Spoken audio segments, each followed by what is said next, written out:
జై శ్రీ గణేష. మనం మహాభారతం చెప్పుకుంటున్నాం. ఎంతవరకు వచ్చాము? విరాటరాజు కొలువులో చేరాలనుకున్నటువంటి పాండవులు, ద్రౌపది ఒక్కొక్కరుగా వచ్చారు. ఇప్పటి వరకు ఏంటి, పాండవులందరూ వచ్చేసారు కదా. ఇప్పుడు ద్రౌపది వంతు. ఈరోజు మనము విరాటరాజు భార్య అయిన సుదేష్ణ దగ్గర ఈ ద్రౌపది ఏ విధంగా చేరింది, ఆమె ఏ విధంగా విరాటుని రాజ్యంలో ఉంది అన్న సంగతి చూద్దాము. అంటే సాయంత్రం 5 గంటలు ఆ ప్రాంతంలో మెల్లమెల్లగా ద్రౌపది విరాట రాజ్యంలోకి ప్రవేశిస్తుంది. ఆమె ఎలా వస్తుంది అంటే, ఆమె రూపురేఖలు ఏ విధంగా చెప్తారు అంటే, ఇక్కడ ఒక ఆసక్తికరమైనటువంటి విషయం ఏంటంటే, ద్రౌపది జుట్టు వీరబోసుకుంది అరణ్యవాసం అజ్ఞాతవాసంలో అని మనకు సినిమాల్లో చూపించారు, సీరియల్లో చెప్పారు. ఏంటో పెద్దవాళ్ళు చెప్తున్నప్పుడు కూడా ఆమె జుట్టు వీరబోసుకుంది అని చెప్తారు. కానీ మహాభారతంలో అలా లేదు. మహాభారతం విరాట పర్వం మొదటి ఆశ్వాసంలోనే ద్రౌపది మనకు విరాట రాజ్యంలోకి ప్రవేశించిన తీరులో స్పష్టంగా చెప్తారు. వాళ్ళ దేశ ఆచారం ప్రకారం ముచ్చటగా అల్లుకున్నటువంటి జడను విప్పేసి కుడివాటిగా ఆమె కొప్పు కట్టుకుంటుంది. కుడివాటంగా ఎందుకు కట్టుకుంటుంది అంటే, అప్పుడు ద్రౌపది సైరేంద్రిగా వచ్చింది. అంటే సైరేంద్రి అంటే వాళ్ళకు ఉన్నటువంటి ఆచారం ఏంటంటే, అంటే వాళ్ళు అలంకరించుకునేటువంటి తీరు ఏంటంటే, కుడివాటిగా మెట్టముడుచుకుంటే కుడివైపుగా కొప్పు కట్టుకుంటారు. కానీ అదేంటో మరి, ఆమె జుట్టు విరబోసుకుంది అని చెప్తారు. ద్రౌపది ప్రతిజ్ఞ చేసింది, నేను నా జుట్టు ముడివేసుకోను అని చెప్తుంది. అంటే ఇప్పట్లాగా అప్పట్లో జుట్లు విరబోసుకొని తిరగడం కాదు, జుట్టును చక్కగా జడల్లి దాన్ని ముడివేసి దానికి రకరకాల అలంకరణ చేసుకొని అద్భుతంగా ఉండేవారు మహారాణులు ఆ సమయంలో. అంటే జడకు అలంకరణ చేసుకోవడం కూడా ఒక ప్రత్యేక, అంటే కేవలం జడకు అలంకరణ చేయడానికి ఒక మనిషి ఉండేది ప్రతి మహారాణి దగ్గర. సో అలాంటిది ఉంది కాబట్టి ఆమె జుడు ముడివేసుకోనంది, ఆమె జడ వేసుకుంది. అంతేకాని 12 సంవత్సరాలు అరణ్యవాసంలో కానీ అజ్ఞాతవాసంలో కానీ ఆమె మొత్తం ఎదిలేసి ఉండలేదు. అలా అని చెప్పేసి ఆమె మహారాణి వేసుకున్నట్టుగా మధ్యలోకి ముడి వేసుకోలేదు. ఇక్కడ సైరేంద్రగా ఉండాల్సి వచ్చినప్పుడు కుడివైపుగా వేసుకుంది. మరి ఎందుకు ఆమె జుట్టు విరబోసుకుంది?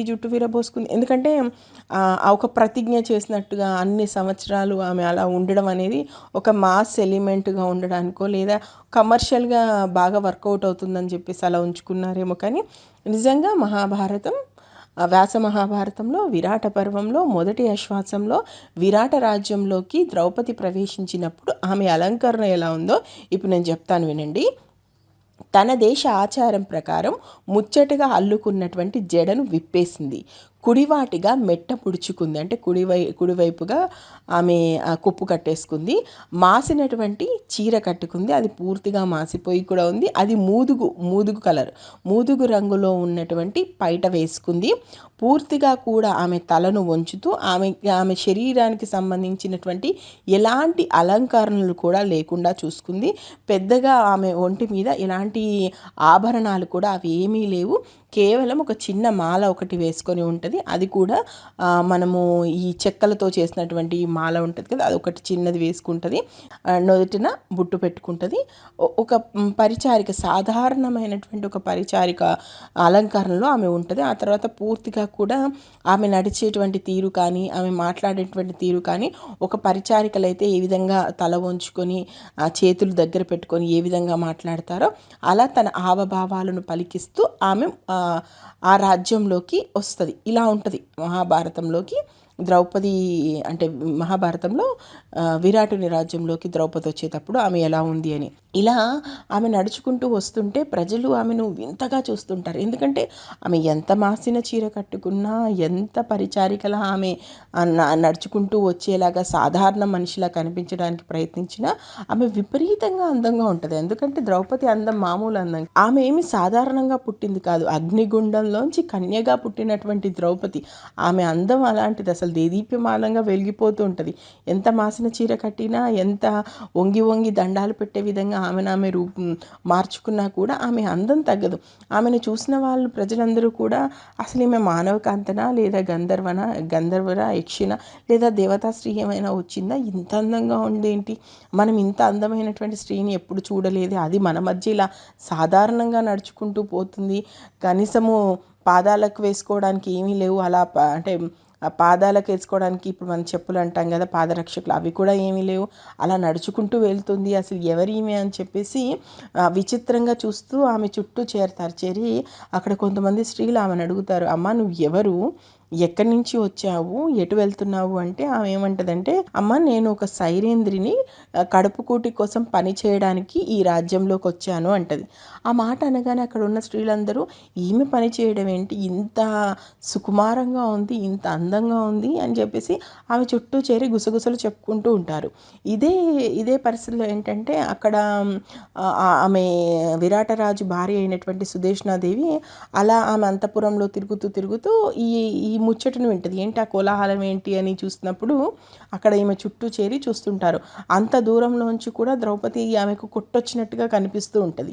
ఎవరి ఈమె ఇంత అందంగా ఉంది, ఇక్కడ తిరుగుతుంది అని చెప్పేసి తన పరిచారికల్ని పంపిస్తుంది. తన పరిచారికల్ని పంపించి ద్రౌపది దేవిని తీసుకురమ్మంటది. అప్పుడు ద్రౌపది దేవి అనుకుంటుంది, అమ్మ అనుకున్న పని జరిగింది. అంతఃపురము ముందు అటు ఇటు పరిచాడుతుంటే అసలు నేను సుదేష్ణాదేవి కంట పడతానా పడనా అని చెప్పేసి అప్పటికి చాలా భయపడుతూ ఉంటుంది. సుదేష్ణాదేవి కాకుండా తనని ఇంకెవరైనా చూసి మోహిస్తే చాలా పెద్ద ప్రమాదం, కాబట్టి సుదేష్ణాదేవి కంట మాత్రమే నేను పడాలి అని చెప్పేసి ఆమె రాణివాసానికి దగ్గరలో అలా తిరుగుతుంటుంది. ఆ ముందు ఆమె పిలవగానే వెళ్తుంది. వెళ్ళగానే సుదేష్ణాదేవి ఇలా అడుగుతుంది, అమ్మ ఎవరమ్మా నువ్వు, ఎందుకు అక్కడ అలా తిరుగుతున్నావు, అసలు నిన్ను చూడడానికి మానవకాంతలా కూడా లేవు, ఇంత అందంగా ఉన్నావు, అలాంటి నువ్వేంటి అలా ప్రజల మధ్యలో అలా తిరుగుతున్నావు అని చెప్పేసి అడగగానే అప్పుడు ఆమె ఏమంటుంది అంటే, అమ్మ నేను ఒక సైరేంద్రిని, నా పేరు మాలిని, మీ దగ్గర పని చేయడానికి వచ్చాను. ఇంతకుముందు నేను సత్యభామదేవి దగ్గర పనిచేశాను, ఆ తర్వాత ద్రౌపదీ దేవి దగ్గర పనిచేశాను, మీరు అనుమతిస్తే మీ దగ్గర కూడా పనిచేస్తాను అంటది. దానికి ఆమె ఏమంటదంటే, నువ్వు నిజంగానే సైరేంద్రివా, నిన్ను చూస్తే అలా కనిపించటం లేదే, నిన్ను చూస్తుంటే ఒక మహారాణి లక్షణాలు కొట్టొచ్చినట్టుగా కనిపిస్తున్నాయి, ఇంత అందంగా ఉన్నావు, అయినా నీలాంటి వాళ్ళని ఎవరైనా పనికి పెట్టుకుంటారా, నా రాజు కనుక నిన్ను చూస్తే ఇంకేమైనా ఉందా, నిన్ను మోహించడా, చూసి చూసి నా నెత్తిన నేనే చేయి పెట్టుకుంటానా, లేకపోతే నీలాంటి వాళ్ళని ఎవరైనా పరిచారికలుగా పెట్టుకుంటారా, రాజు మనసు మార్చవా నువ్వు అంటదనమాట. ఆ మాటలకి ద్రౌపది ఒక్కసారిగా నొచ్చుకొని ఇలా మాట్లాడుతుంది, అమ్మ నేను ఎవరు అనుకొని నువ్వు మాట్లాడుతున్నావో నాకు తెలియదు, నేను గంధర్వుల భార్యని, నాకు ఒకరు కాదమ్మా, మా ఆచారం ప్రకారం 5గురు భర్తలు ఉన్నారు, వాళ్ళు చాలా బలవంతులు, కాకపోతే కొంతమంది అయిన వాళ్ళే మమ్మల్ని మోసం చేశారు, దానివల్ల మేము కొన్ని రోజుల పాటు ఇలా ఉండాల్సినటువంటి పరిస్థితి వచ్చింది, ఇంకొక సంవత్సరం అయితే మా కష్టాలన్నీ కూడా తొలగిపోతాయి, ఈ సంవత్సరం వరకు నేను మీ దగ్గర పని చేయాలని వచ్చాను, అంతేకాని ఎట్టి పరిస్థితిలోనూ నేను పరాయి పురుషుడి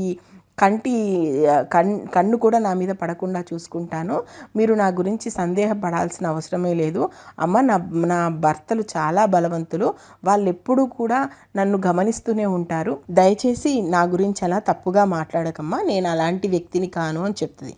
ఆమె మాటలు వింటుంటే సుదేష్ణాదేవికి అలా అన్నందుకు తన మనసే నొచ్చుకుంటుంది. అరే నిజమే కదా, ఇంత మంచి అమ్మాయిని అనవసరంగా నేనే తప్పుగా ఆలోచించానేమో అని చెప్పేసి మళ్ళీ అలాగా ఒకసారి ద్రౌపదిని చూస్తూ మళ్ళీ అలాగే నిల్చుంటుంది. అప్పుడు ఆమె ఏమంటుందంటే, అమ్మ నేను చక్కగా అలంకరిస్తాను, అమ్మ నేను చక్కగా గంధం తీస్తాను, సుగంధ ద్రవ్యాలు అమరుస్తాను, తిలకం దిద్దుతాను, పువ్వులు కూరుస్తాను, రకరకాల దండలు కడతాను, తల ముడుస్తాను, మీ కనుసన్నల్లో నేను మెసులుకుంటాను, దయచేసి నన్ను మీ దగ్గర చేర్చుకోండి అని చెప్పేసి ఆమె అనగానే అప్పుడు సుదర్శనాదేవి, సరే ఇంతగా నువ్వు అంటున్నావు, తప్పకుండా నువ్వు నా దగ్గర పని చేయొచ్చు అంటది.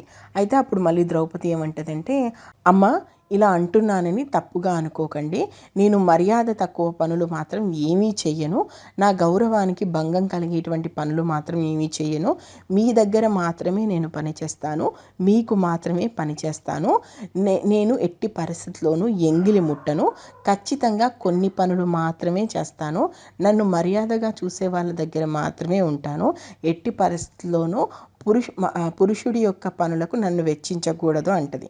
దానికి ఆమె మరింత సంతోషపడి, సరే ఇక నుండి నువ్వు నా పనులు మాత్రమే చేద్దువు, నీ గౌరవానికి ఏమాత్రం భంగం కలగకుండా ఉంటాను అంటది.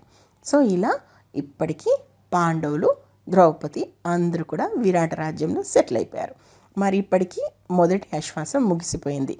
ఇప్పుడు విరాట పర్వంలో రెండవ ఆశ్వాసం మొదలవుతుంది. అసలు రెండవ ఆశ్వాసంలో వీళ్ళందరూ ఏ విధంగా ఉంటారు, ఇంకా ఎలాంటి సమస్యలు వీళ్ళకి ఎదురవుతాయి, ఏం జరుగుతుంది అనేది మనం ముందు ముందు తెలుసుకుందాం. నేను మహాభారతం ఉన్నది ఉన్నట్టు చెప్తున్నాను. మీకు నచ్చితే ఆశీర్వదించండి. ఇప్పటివరకు మహాభారతంలో ఏం జరిగిందో తెలుసుకోవాలనుకుంటే మన ఛానల్లోకి వెళ్ళండి. ప్లేలిస్ట్ ఉంది. మహాభారతం ప్లేలిస్ట్లో ఇప్పటివరకు జరిగిన స్టోరీ అంతా ఉంది. Thank you. జై హింద్.